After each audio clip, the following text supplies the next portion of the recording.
Feeling স্টেশনে তেল সরবরাহের খবরাখবর জানাতে গোপালগঞ্জ থেকে যুক্ত হচ্ছেন আমাদের সহকর্মী বাদল সাহা। বাদল, সামি সামিয়া, গত কয়েকদিন ধরে কিন্তু সারা বাংলাদেশে কিন্তু জ্বালানি তেলের সংকট দেখা দিয়েছে। তার ব্যতিক্রম কিন্তু গোপালগঞ্জ নয়, গোপালগঞ্জেও কিন্তু জ্বালানি তেলের সংকট রয়েছে। বিশেষ করে দুই একটি পাম্প ছাড়া বাকি যে পাম্পগুলো রয়েছে সেই পাম্পগুলো থেকে কিন্তু তেল সরবরাহ বন্ধ রয়েছে।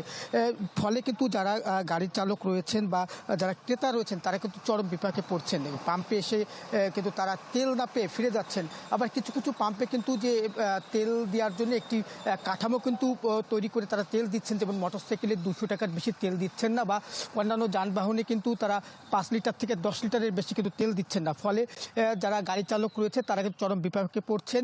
এক স্থান থেকে অন্য স্থানে কিন্তু মালামাল নেওয়ায় তারা কিন্তু ভোগান্তিতে পড়ছেন। তবে পাম্প মালিকরা বলছেন যে ডিপোতে তারা যোগাযোগ করেও তাদের যে চাহিদা মাফিক যে তেল সেটি কিন্তু তারা পাচ্ছেন না। ফলে জেলায় তেলের যে সংকট সেটি রয়েছে, এবং যারা ক্রেতা রয়েছেন তাদের চাহিদা মতো তারা তেল দিতে পারছেন না। আর এদিকে কিন্তু প্রশাসন কিন্তু যাতে তেলের যে সংকট সৃষ্টি না হয় সে বিষয়ে কিন্তু পদক্ষেপ নিয়েছেন। তারা কিন্তু বিভিন্ন স্থানে কিন্তু অভিযান চালাচ্ছেন। বিশেষ করে মকসুদপুরে প্রায় 3000 লিটার জ্বালানি তেলের মজুদ থাকার দায়ে কিন্তু এক ব্যবসায়ীকে 10,000 টাকা জরিমানা করেছে।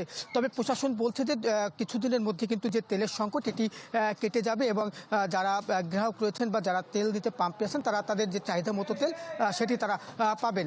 সব মিলিয়ে বলা চলে যে গোপালগঞ্জে কিন্তু এখনও তেলের তীব্র সংকট রয়েছে, এবং এটি দ্রুত সমাধান করার জন্য কিন্তু নতুন সরকারের প্রতি কিন্তু তারা আহ্বান জানিয়েছেন ক্রেতারা।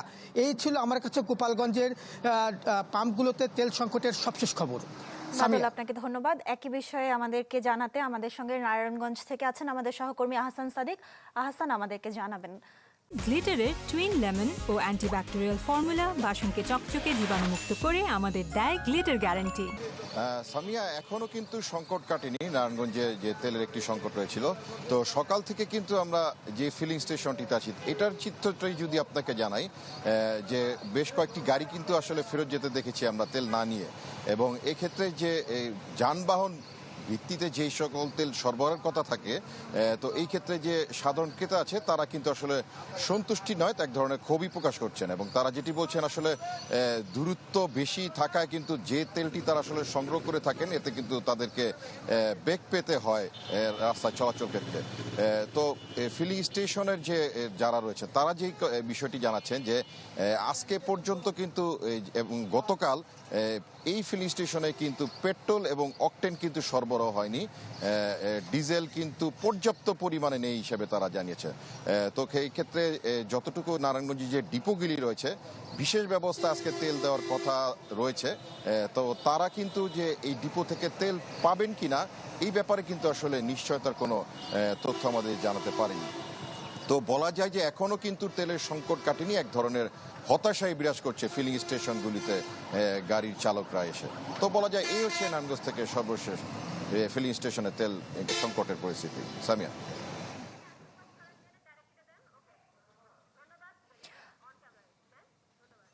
আহসান, আপনাকে ধন্যবাদ।